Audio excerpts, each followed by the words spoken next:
అంతిమ కర్మలకు 1500 మంది వచ్చారు. నాకు తల తిరిగిపోయింది.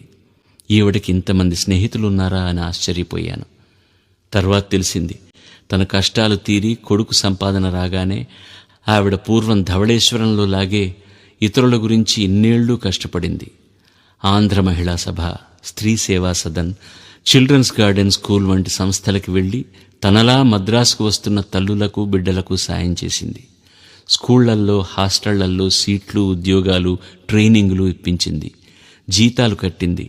అనాథలు సనాథలై స్వయం కృషితో వృద్ధికొచ్చి గౌరవంగా సుఖంగా బతకడానికి దారులు చూపింది. దారులు వేసింది.